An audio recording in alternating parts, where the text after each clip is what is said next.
Hey, everybody, Off the Mic Sports Network here, another edition of Off the Top Rope. The big bit of news coming out of Monday Night Raw is we have a new World Heavyweight Champion. It is Gunther. Um, After a sub 2 month reign for Jey Uso, it's over. Nobody should be surprised by this. I think we're more surprised that Gunther just won and there was no shenanigans after this. He won. And, they played into the story that Jay was, worn down, beat up, and, really beaten to bits, and he just ran out of gas. And, hey, the miracle ride, the miracle run that we got of the Yeet Man, it's over. Let's be real here. I love Jey Uso. I think he's very entertaining. They gave him the world title run. They gave him the Intercontinental title run. They gave him the singles glory. Let's face it. This guy was never, he can be main event Jey Uso, but I just think as a long-term realistic world champion, it was never going to pan out the way that everybody wanted it to. He's still going to be great. He's still going to have these nuclear reactions, but let's be real here.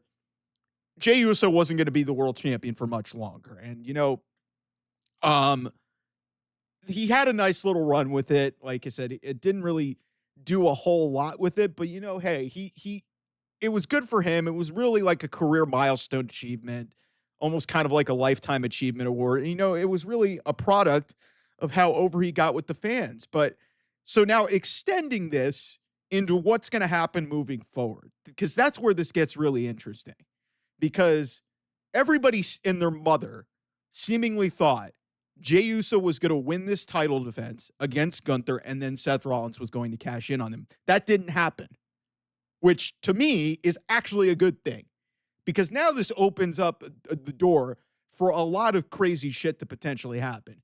We don't know what Seth Rollins is going to do with that briefcase. He's now hinted at Cena and, the world title, and he already had an interaction with Cody Rhodes. So that's still on the board. We don't know what Seth Rollins is even, or what they're even thinking about in terms of what they want to do with Seth Rollins and that Money in the Bank briefcase. So maybe I stand corrected in terms of, okay, maybe Seth Rollins is maybe this isn't going to be the way that it goes.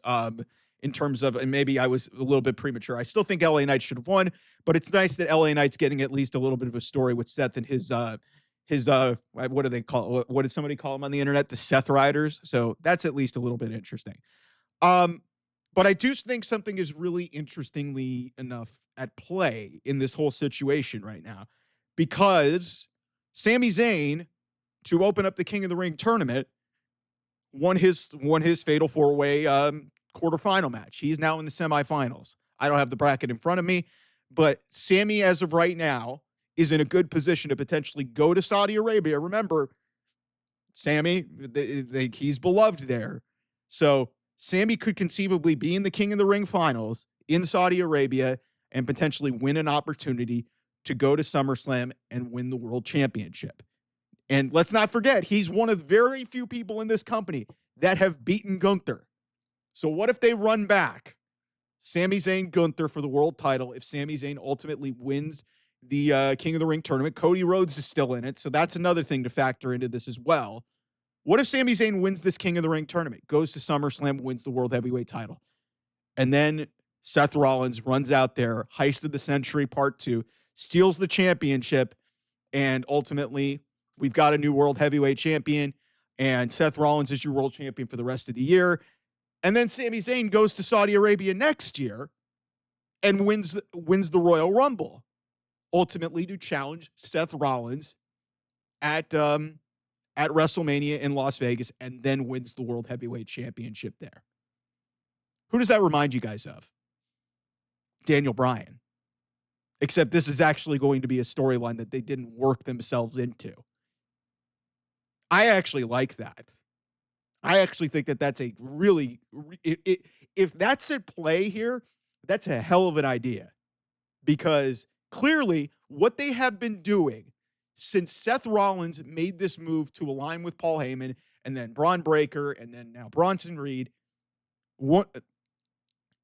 outside of CM Punk, the key protagonist in this whole thing, if you guys have been paying attention since WrestleMania, the key protagonist in this whole thing was Sami Zayn. from the beginning. He was one of the first people to confront Seth about this whole thing. He was given an offer to go to SmackDown. Everything is there to potentially, and now he's number one on Seth's hit list.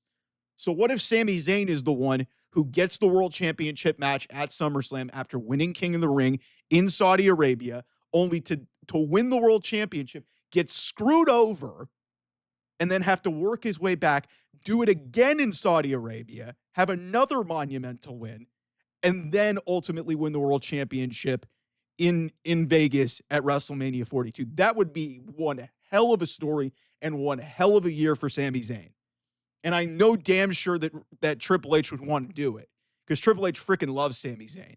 And that would be a crowning moment. And hell, if Kevin Owens is even there, he may not even wrestle at 42 because his neck's screwed up. That would be a hell of an emotional moment if Kevin Owens was in the ring with his best friend a year after they almost killed each other in the Elimination Chamber. That would be a fucking beautiful ass moment.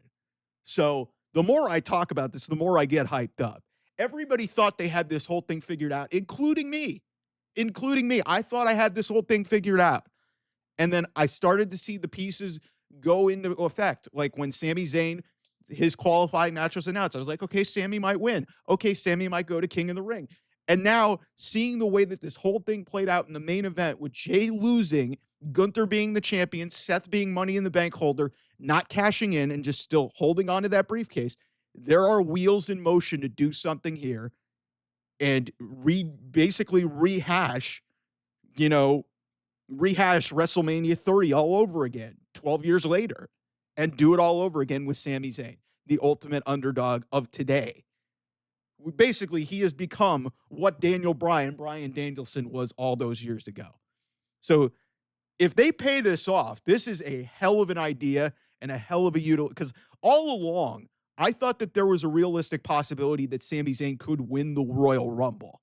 I thought that there was a really realistic possibility that could happen. But now there is a possibility for him to be King of the Ring and a Royal Rumble winner in the span of a year. I don't know if they'll do it, but if they do that, then have Seth screw him over, only for Sami to come back and do it again and then win the Royal Rumble in Saudi, and then obviously, ultimately win the World Heavyweight Championship from Seth Rollins. After this year-long story just plays out in front of our eyes, all you people who say that Triple H can't tell long-term stories, this would be a hell of an idea. Again, I don't know if they're going to do it. The easy way out of this whole thing in terms of the King of the Ring tournament is for Cody Rhodes to win. He gets his match with John Cena. That seems like the easy, avenue to go. But again, like I said, I just laid you guys out like a freaking brilliant idea of a story to turn Sami Zayn into Daniel Bryan 2.0. And to be honest with you, that is a hell of an idea, and it's much better than what I thought we were at with Money in the Bank on Saturday when Seth Rollins won that briefcase. I didn't think I didn't think Seth should have won that briefcase. I thought it should have been LA Knight. But now you've got something really, really intriguing at play here. So we'll see how this goes. Anyway, thanks so much for watching. I'll see you guys soon. Bye-bye.